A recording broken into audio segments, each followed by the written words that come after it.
Welcome to the No Name Brand Podcast. My name is Sashka Hanarappel, actress, singer, dancer, turned brand marketing, sales, and advertising strategist who brands your soul.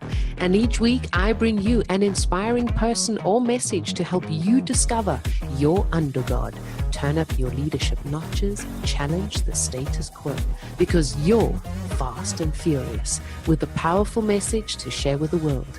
Thank you for taking time out with me today, and without further ado, let's get our creative and wisdom juices flowing. Yowzers, folks, it's already that time again. Time to move and shake with the change makers of the world, the ones who surpass the shoulds and woulds and try and maybes, and live in the moment despite the past and become what they desire, creating their own future and destiny. Now, today our guest is all about igniting your wealth and abundance. And we sure as heck could do with some of that, right? Nudge, nudge, wink, wink. And I'm sure many of you have heard of law of attraction or manifesting or wealth and abundance. Heck, maybe you've even dabbled in the whole The Secret and Abraham Hicks sphere, but came to a halt when things just weren't showing up, when you were visualizing and so forth. Well, now I want you to imagine dancing as the sun sets and you feel fulfilled for the first time in a long time. You found clarity about your mission in life. You have a sense of purpose and you know where your life is going next. What does that feel like, folks? Content, gratitude, being able to breathe and have space. You come to see and realize that abundance isn't just the dollar amount in your bank account. Even though there are bills to pay, mouths to feed, and survival goals to achieve, abundance and wealth, you come to discover, is our extraordinary, which has been conditioned to be ordinary.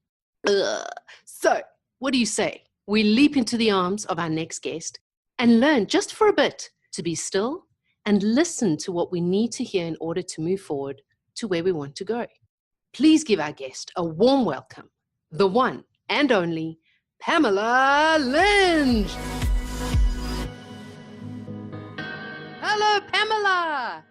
Hello, Sashka. Thank you so much for having me on the show. It's delightful to be here with you. Oh, it's a pleasure having you. Thank you so much. So share with us, where are you in the world today?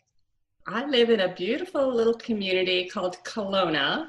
Oh. It's in the middle of British Columbia in Canada. I'm looking out my window at a vineyard, a lake, and a mountain. Oh my God, it's all in one spot. That's amazing. And it's right in my sights. It's a beautiful little place. Oh my God, that's amazing. Mm-hmm. Yeah. Now, I always find it fascinating how entrepreneurs land up in a vocation or profession or whatever, self-employment, that was more out of survival than dreams, and have made it their one and only thing to master and excel at it. Where did you find yourself before your place of being now?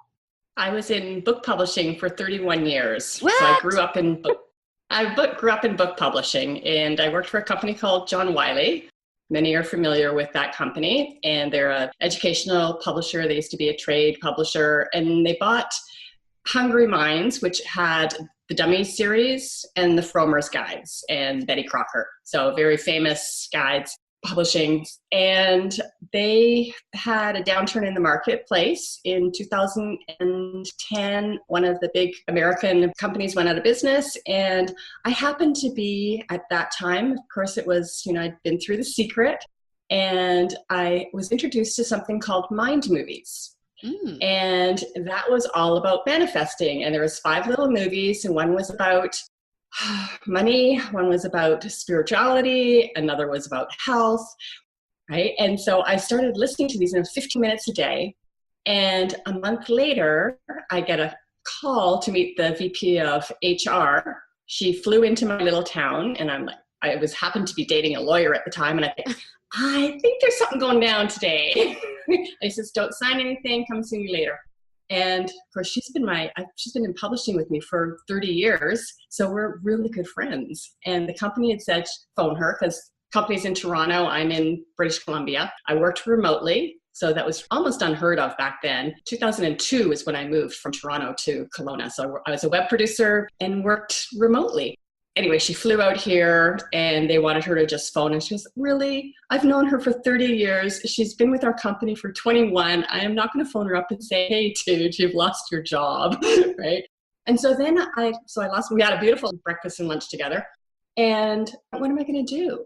And as the universe rolls, I was introduced to a woman called Christy Whitman, and she's a law of attraction life coach. So she has a company called Quantum Success Coaching Academy. And I tuned into her, fell asleep to her meditation because I'd never meditated before, and went through her program. And so I became a law of attraction life coach. Oh, wow. And so here I am 6 years later and loving what I do and really learning how to manifest and knowing that we are master manifestors. We're co-creators in this whole thing together. We get to do things like this, hang out, talk, and share with the world that now we're going through this huge shift in consciousness, and there's really a beautiful place that we're going. But as life happens, we need to go through the bad stuff to get to the good stuff. Yeah, that's so true. That's so true. I'm just quickly... And I should do the same. So, Pamela, so now you're in this... What did you find when you were starting your business? Like, this is 6 years ago. Now you've been employed for so long in a publishing company, and then you move into a different direction and you starting up your business. Where were the stumbling blocks? Like, where did you find where to go, what to do? Because a lot of manifesting coaches and a lot of life coaches actually in general, and people, I don't want to generalize over here, people, right? They like to just say, I'm going to manifest it, and not actually putting the actions behind it as well. So how did you get the ball rolling, and what did you find stumbling blocks, and what would you have liked to have known then that you know now? Great questions. So first of all, I'll start with it. I went down a rabbit hole, a lot of rabbit holes. Oh, because yeah. Because I'm becoming a life coach. So first of all, I live in a town where there's probably 200,000 people. And I went through some outplacement, right? So what am I good at? So he did a whole bunch of psychology or psych testing on me. And the top 3 were for me to be a realtor, some sort of teacher, so a teacher's assistant, right? Or a life coach. And I went, well, what's the life coach? And I knew then that our town didn't need another realtor because we're a tourist town. And it's a beautiful place. So people from other provinces come. We have people from all over the world, from Germany, everywhere, that come here to vacation, and then they want to buy a vacation home because they want to come back because it is absolutely so beautiful. So I knew I didn't want to be a realtor. And I thought, what's this life coach thing? So that's when I was introduced to Christy Whitman. But I was a web producer, so I was technical. So of course I can make my website, I can make everything really pretty and all of that, but I kept going down the web development, social media rabbit hole. And I did that for 4 years, where I would go down and go, oh, that's not it. Oh, I'll do Google Pages. Oh, that's not it. And so I was really unclear. So I wish I had have been really smart enough and hired a coach back then. That would have saved me. What stopped you from hiring? What stopped me from hiring a coach? I think, well, one, it was fear of money running out because I had a severance package. And so I was taking lots of courses, and I was doing online courses. I did potentials. So that was a lot of money. And I would have been better served by hiring a coach. But I didn't know that, right? I was becoming a coach, but I didn't know that the very best thing that I could do as a coach was to have my own coach. And now I have 3 of them. Oh my God. Yeah. I have a speaking coach, I have a spiritual coach, and I have an accountability. And so that's one thing. One, I went down a bunch of rabbit holes, and then I wasn't clear. And so the marketplace wasn't clear about what I was doing. And you know all about this in your branding business, that we need to be crystal clear about what we do. And I am so clear now. I help women navigate change to activate their purpose through connection and freedom. It's so clear that now people see me. They couldn't see me before. And they also couldn't see me because I was transforming so fast. Because I did go into really wanting to know, okay, I was an employee for 40 years or more, and now I'm an entrepreneur. I didn't know how to be an entrepreneur. I didn't know how to run my own business. And so there's that piece too. How did you balance between being this entrepreneur, running your business, or learning how to run the business, being a law of attraction coach and manifesting coach, just putting it all together without, because you're growing as your business is growing, but you're still serving people that aren't in that growth phase. So you kind of like in two different spheres. How did you manage that? I was around a lot of really good people. Mm. Right. So I had, even though I wasn't hiring coaches, I had really great mentors. I networked a lot. And so I'm very observant. And so I just was watching people and seeing how they were doing their business and running their business and getting really great advice from people. And one of the biggest things that I realized, because at one point I was in survival, I've run out of money. It was not a pretty place. But as a law of attraction coach, I knew that it was all about the energy, right? But one of the biggest things that I didn't know is because when we're in survival, we don't have an ability to be able to look outside and be able to serve others because we can barely serve ourselves. And so I had one mentor who he looked at me and he said, "You do know this isn't about you." And I looked at him and we were standing at a networking thing and I could feel the tears welling up and I had to leave. And I went home and I just sat with that. And I went, man, that is so true. It is not about us. It is, but it isn't. But when you're in survival, you're coming from that place of all you can think about is how you're going to pay your bills, right? I listened to your podcast, the one on combat the dark side of the entrepreneur. Yeah. And I was listening to that and I went, oh yeah, I was there, right? Because you cannot be in two places at once. You cannot be in survival and you cannot be in abundance and thriving. Just like you cannot be in two emotions at the same time. You cannot be sad and you cannot be happy in the same moment. Yeah. Right. So I learned that lesson really quick and I just went, wow, that is so true. And then I did something because I also understand about the drama triangle.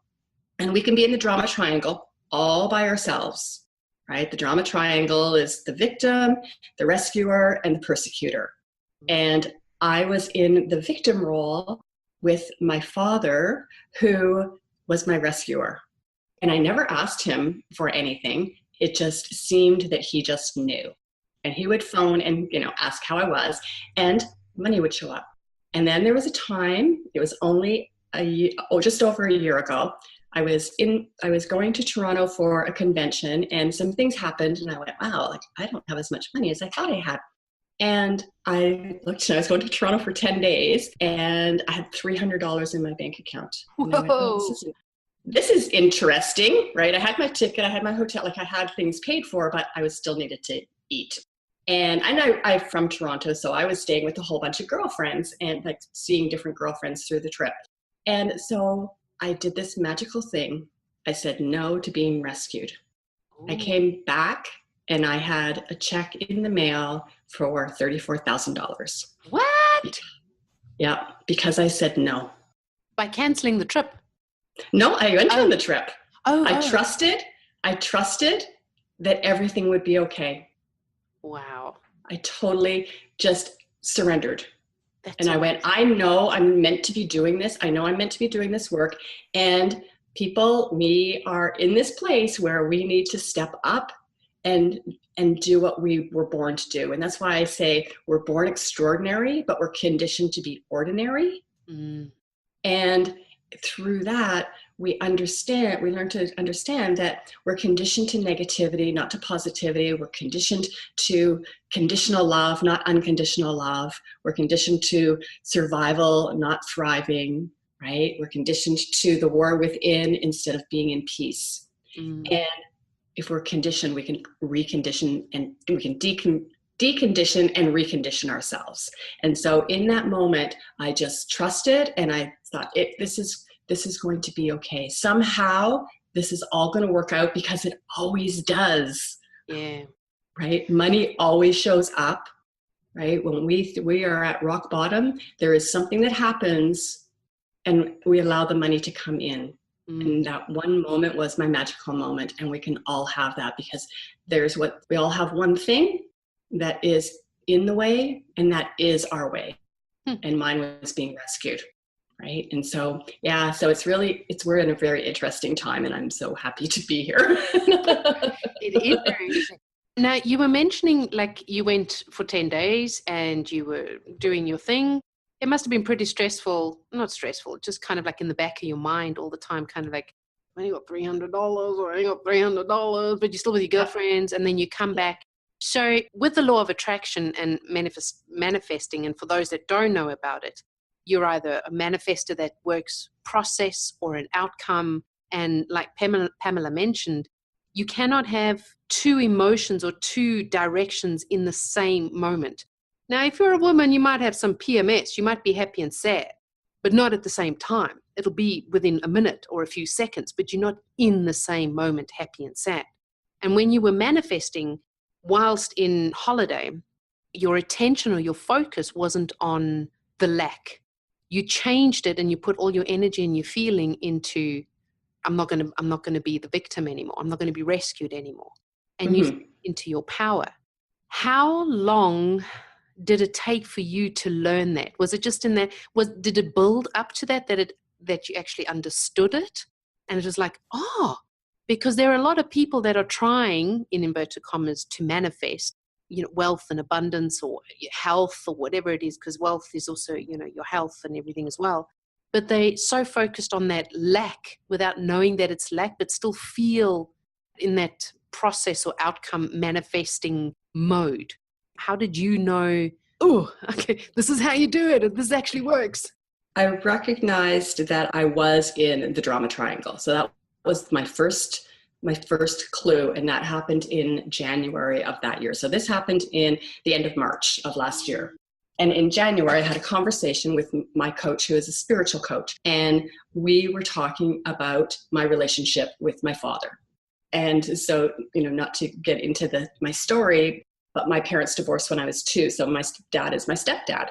And he was madly in love with my mother. So as children, always felt like on the outside, so never felt like we fit in. So the energy around that was, I spent my life not feeling lovable enough. And so when we can find out what our enough is, our not enough, and I knew that. I journaled, and I worked through some processes. I have a coach who helps with speaking on stage. And through that, I wrote out my story and my speech, and I kept going deeper. So we need to go deeper to find out what the root problem is, or what the root issue is for each person. And it's different, but typically, because we're conditioned to be ordinary, it's structured in the negativity and early childhood trauma. So when you can realize, for me, I realized that was my not lovable enough. And so it's usually not enough. And we find it in our words. So I have an ebook that's called Wealthy Words versus Weak Words. And when we listen to how we speak, our stuff is always coming up, right? We're in the words that we speak, we will find what our clues are. And that's why it's good to have a coach, because a coach will hear it. A coach will say, when you say things like always, like I just did, always, really? It's always? That always happens, and he never does that? So words like that. So I started listening, and I do a Facebook Live. I did it for quite a long time, where I just focused on the wealthy words versus the weak words. So I'm learning through me doing that too, right? And being able to just really pay attention to how I was speaking to myself and speaking to other people. And then there's certain things that we do that are just based in lack. When we're complaining, you're coming from lack. If you're condemning someone else, you're coming from lack. When you're criticizing someone, and even all of that to yourself as well. Yeah. I love that. So the women that you help, were you activating their freedom? Their purpose. Purpose. How are you doing this? Is it mainly concentrating on wealth and abundance, or is there more to that? And how do you go about working with women? We look at I'm very good at listening to how people are speaking to other people, and that's going to be, they're going to be speaking worse than that to themselves. So we start with that. We start at awareness, right? Everything starts in awareness. Yeah. And so then there's a a blueprint that I can give to people that help them with their purpose. And so that's one of the tools that I use at the very beginning of the coaching program. I love that. Yeah. How do you define purpose? Purpose, we're born with our purpose. So each one of us, so I believe each one of us came here to do something. We all came here to co-create together, but we all have one thing that is our thing to do. So we can have 100 different coaches, for example, but each one has a gift in one area. And so our purpose is what we were born to do. And that when we are aware and we're in tune and we are in alignment with who we are, so all parts of ourselves, our lower self, our higher self, our divine, our connection to the divine, when we're in alignment, that purpose will become clear. And sometimes it takes a while. It took me 5 years.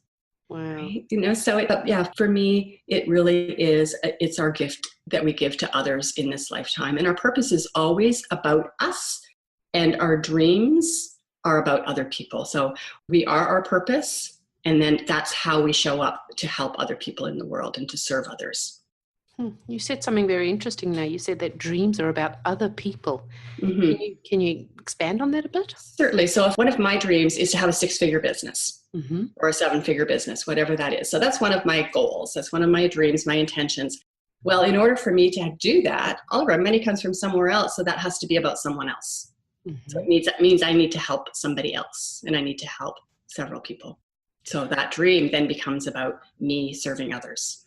So it's not really the dreams that you had when you were a child or growing up, or it's more recent or current dreams or goals that you're setting. Right. It's about how we want to visualize our future. So if we have a dream, one of our intentions is that we want to be a speaker. So we visualize being up on stage and speaking to an audience or running a workshop or whatever that is for the person, right? That's the dream. And there's other people in that dream.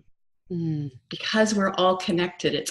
It's about connection. It's about how we have conversations with other people, that how we can expand our existence and grow. So I believe that's what we're meant to be doing here. Is we're meant to be living in joy and being able to connect with other people. And it's not about ourselves.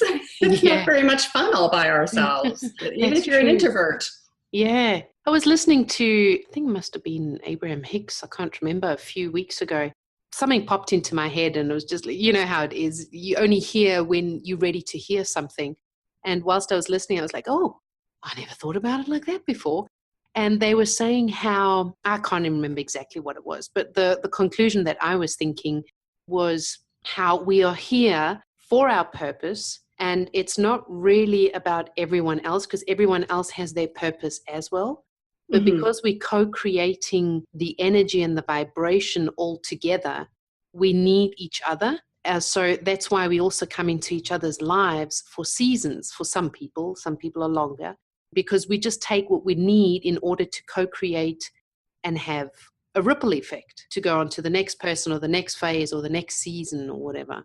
Speaking about the ripple effect, what has been your most valued or treasured ripple effect up to date, where you just stood in awe of how everything, life, business, universe, molded and shaped an event right before your eyes?